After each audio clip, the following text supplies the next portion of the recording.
Hello guys, welcome back to another episode of Rasmus Damgaard TV.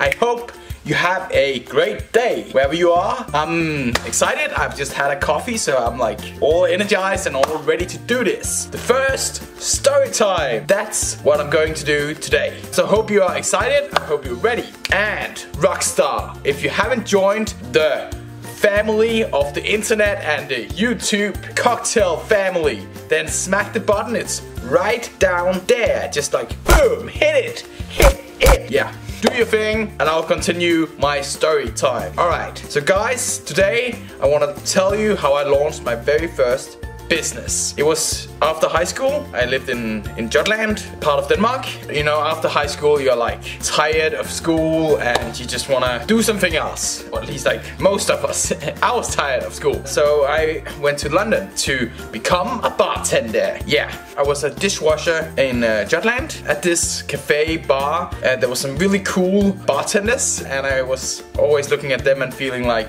I don't want to just wash all these dishes. I want to be a bartender. I went for it. I went to European bartender school in London. Actually the school was just 1 month, but the first day the guys, the teachers said to us, hey, if you do really well then you can actually stay in London. So we were a few guys who really gave it everything. We really worked hard to get a job afterwards in London as a bartender. I was so lucky that I got several jobs. The tough part was to find accommodation. Woo-hoo-hoo! That's not all Kanye style.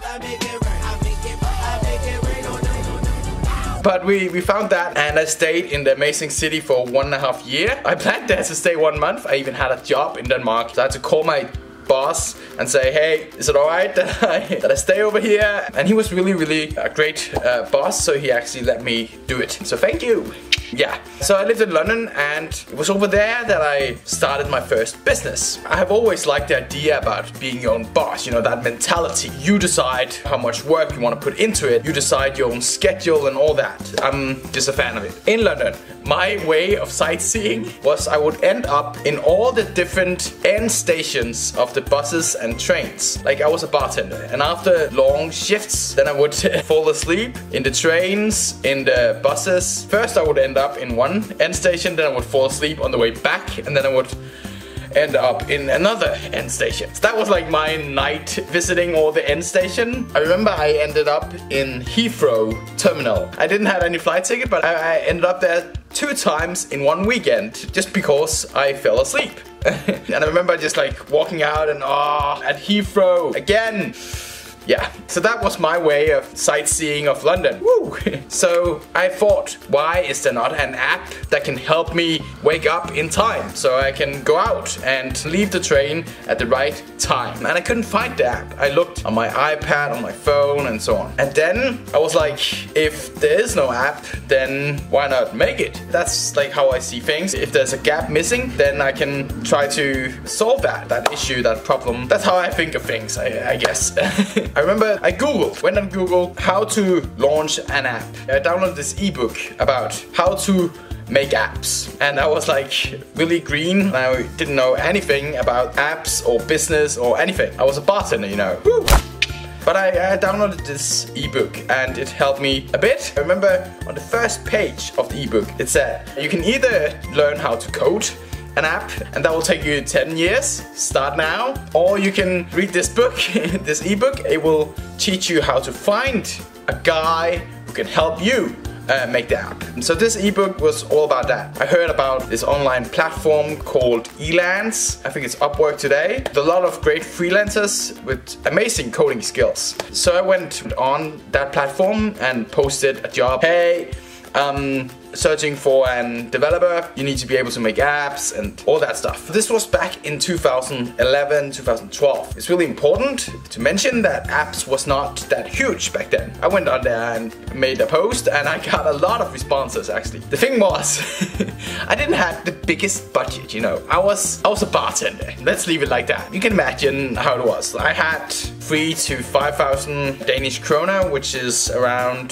$800 US. Like I didn't know anything about business, so I didn't know about how much should I invest in this? How much could I actually risk in making this app? And I didn't have any network in business either, so I was like just on my own trying to figure this out. Google was my friend, you know. I got these proposals. I remember sitting at my flat in London, and I say my flat, it was not my flat, we were like 8 people living in there.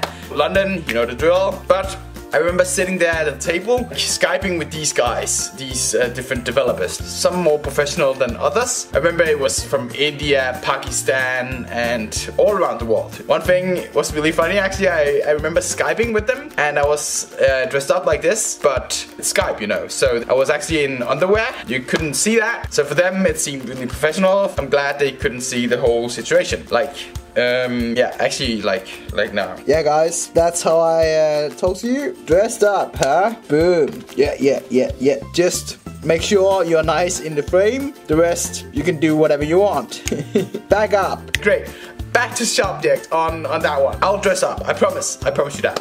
So yeah, I interviewed these different proposals, and I ended up hiring an Indian company. It's not like I regret it, but I regret not speaking with more people and asking for more help on this idea, because I think the idea in general is good. I think it's a huge problem, especially if you are in a country where you don't know anyone and you don't know where to go and so on. You're lost. Back then I had limited budget, so I found this Indian company, cheap, of course. They was really nice, and I negotiated with them, so I ended up spending 4,000, 5,000 kroner for developing an app, which is like nuts if you think about it. Today you can spend 100,000. You know, if you pay peanuts, you get monkeys. That's a fact. That I learned the tough way. It took really long time for them to develop it, like way too long time. You know, when you're an entrepreneur by heart, you're not patient. You really hate being patient. That's the last thing you want. You hate just waiting for things to happen. You want to make them happen. You're full of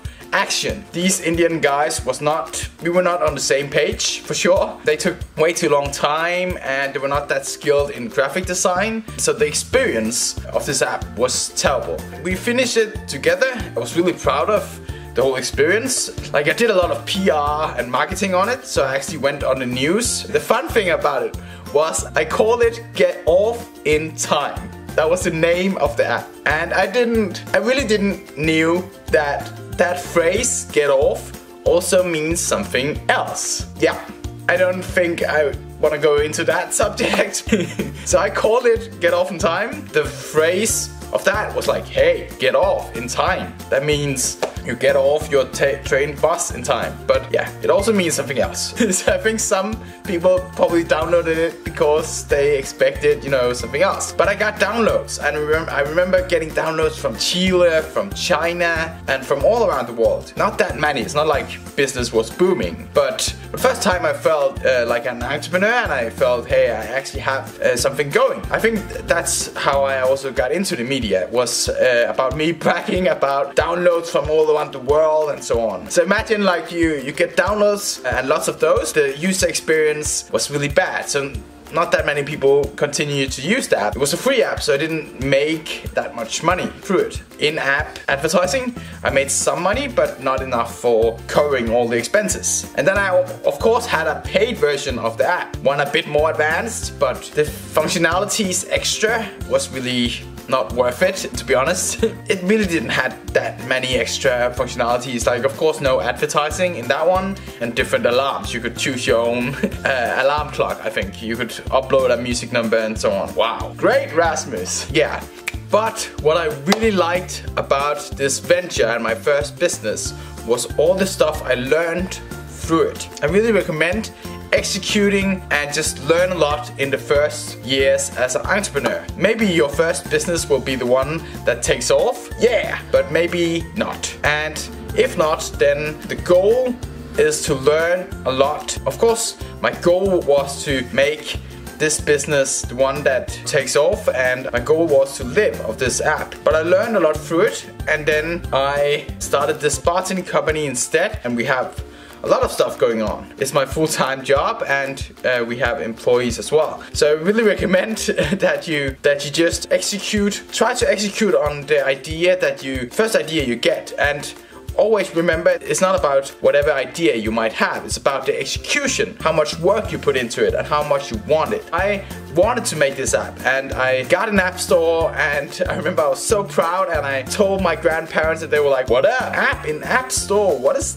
that about? So I felt fantastic, my own name in App Store. Then when I was told about that get off also means something else, then I was not as proud as before. Again, what you can learn from it, whenever you meet a problem, then try to find the solution. If you can't find it, then make the solution. Boom. I couldn't find any app that could help me wake up in time. I made the app, it got an app store, I used it. It was a terrible user experience, but it worked, and I learned a lot, which I use today. And yeah, you can see I'm still using the way of talking to a camera in underwear. Boom. Have a good one. I hope I'll see you in the next video, because if you are there and I'm there, then it's gonna be really interesting, I guess. And I really hope to see you. To be honest, I really hope to see you.